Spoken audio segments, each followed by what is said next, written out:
Assalamualaikum warahmatullahi wabarakatuh.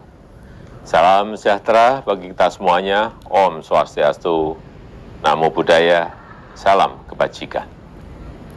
Bapak, Ibu, dan saudara-saudara sebangsa dan setanah air. 1 tahun pandemi telah melanda dunia, tidak terkecuali negara kita, Indonesia.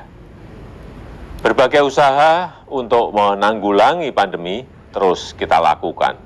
Dan tentunya pemerintah tidak mungkin dapat bekerja sendiri mengatasi pandemi ini.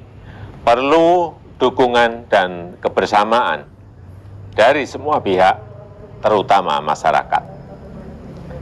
Prioritas pemerintah sejak awal pandemi sudah sangat jelas. Keselamatan dan kesehatan masyarakat adalah hal yang utama. Untuk itu, pemerintah terus melakukan upaya 3T, testing, tracing, dan treatment. Tes, lacak, dan isolasi. Dan masyarakat tetap harus melakukan protokol kesehatan. 3M, memakai masker, mencuci tangan, menjaga jarak. Saat ini memang semua negara berebut vaksin. Semua negara berebut vaksin. Dan alhamdulillah, karena awal-awal kita sudah melakukan pendekatan-pendekatan, baik secara pemerintah ke pemerintah, G2G, maupun langsung ke beberapa produsen vaksin. Hingga kini, kita telah memiliki 38 juta dosis vaksin COVID-19. 3 juta dosis vaksin dalam bentuk sudah jadi, dan 35 juta dalam bentuk bahan baku vaksin. Dan insya Allah juga di bulan Maret ini akan datang lagi vaksin dari AstraZeneca. Sebanyak 4,6 juta dosis vaksin jadi. Artinya, kita bisa mempercepat proses vaksinasi. Dan kita tahu saat ini vaksinasi telah dilakukan dengan memprioritaskan masyarakat dengan risiko tinggi. Untuk itu, yang pertama divaksinasi adalah tenaga kesehatan. Kemudian yang lanjut usia, dan juga petugas dan pelayan publik. Sudah dimulai juga vaksinasi untuk guru, sudah. Untuk awak media, sudah. Para pedagang pasar, sudah. Kita ingat di Tanah Abang sudah dilakukan, Tanah Abang di Jakarta dan juga di Pasar Beringharjo dan kawasan Malioboro di Jogja juga telah dimulai vaksinasi, dan kita harapkan nanti semua provinsi melakukan hal yang sama. Vaksinasi untuk TNI dan Polri kemarin 1 Maret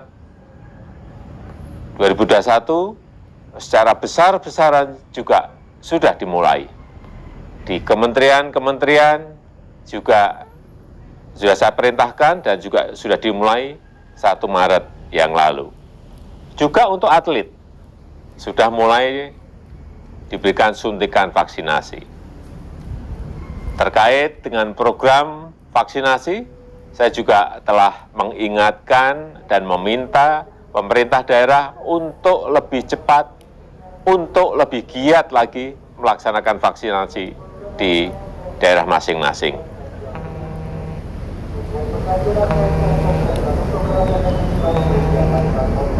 Agar kita sesegera mungkin dapat membentuk kekebalan kelompok, herd immunity, karena percepatan vaksinasi menjadi salah satu kunci untuk mengendalikan laju penularan COVID, untuk mengendalikan pandemi ini.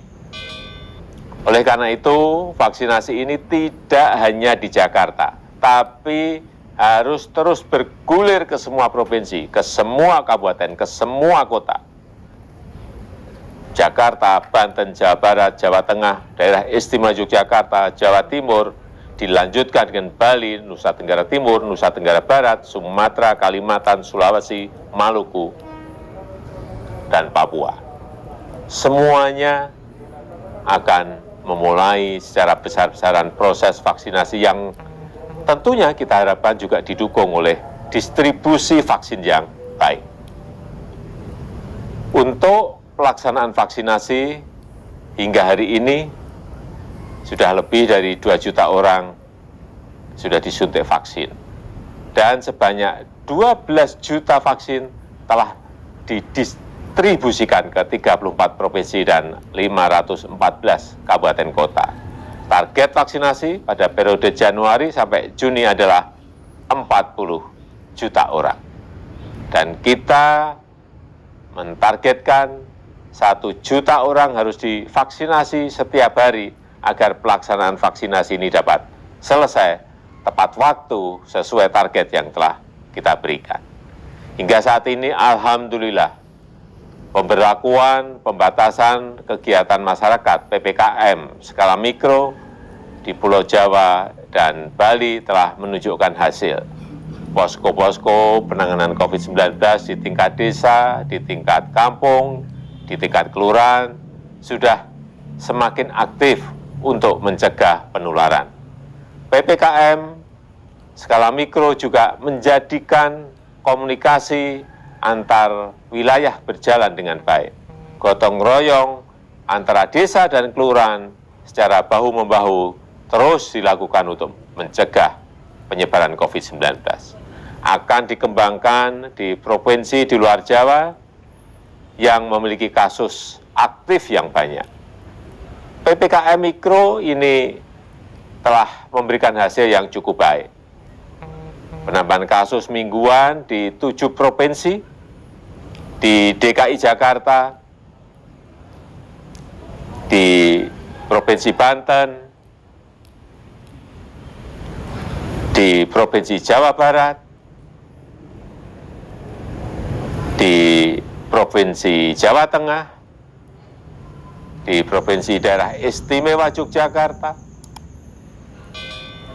di Provinsi Jawa Timur, dan di Provinsi Bali.